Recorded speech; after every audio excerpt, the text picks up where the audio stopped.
Salam tout le monde, bienvenue sur cette nouvelle vidéo de Maroc 24. Si vous appréciez notre contenu, n'hésitez pas à vous abonner à la chaîne. Aujourd'hui, le lundi 27 mars 2023, on va parler de l'interview de l'ancien ambassadeur de la France en Algérie, Xavier Driancourt, publié dans le journal du dimanche. Dans cet entretien, l'ex-diplomate revient sur son expérience en Algérie de 2017 à 2020 et raconte comment le régime algérien nourrit une jalousie profonde envers le Maroc.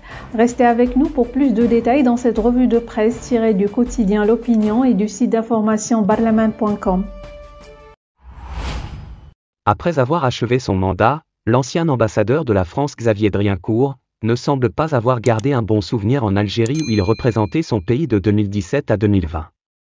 Maintenant qu'il n'est plus ligoté par le devoir de réserve, il s'est confié au journal du dimanche dans une interview où il a raconté les souvenirs de son expérience à Alger. Le journal du dimanche rappelle que le livre de Xavier Driancourt, L'énigme algérienne, publié en 2022, est devenu une référence politique. Il y explique comment la réconciliation franco-algérienne est un projet chimérique.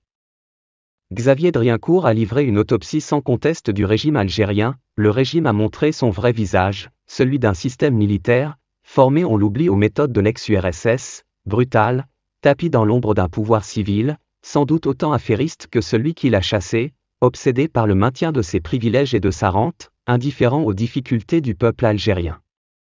La répression qui s'est abattue sur le pays, répression élaborée et mise en œuvre par une armée qui ne cesse de glorifier les combats contre la France.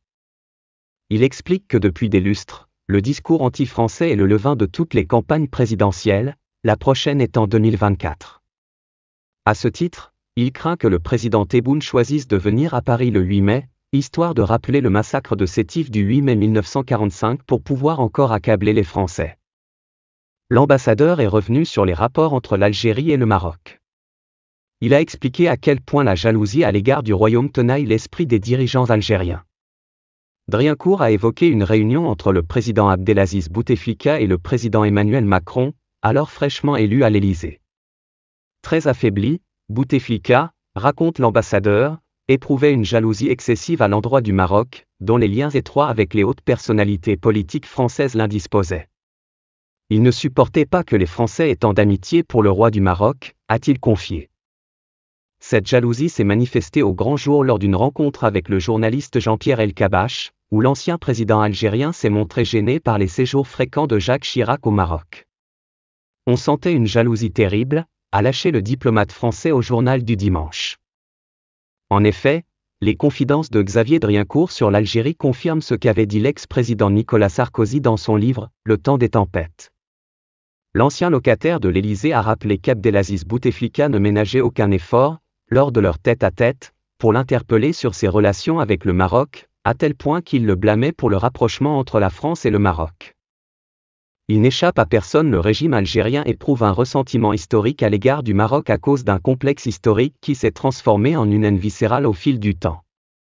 Le régime actuel, incarné par le duo Tebboune-Changria, illustre parfaitement la haine que porte le voisin de l'Est en coupant les liens diplomatiques et en inculquant ce ressentiment dans l'esprit de la population algérienne qui s'est habituée à insulter ignoblement les Marocains dans les stades et les manifestations.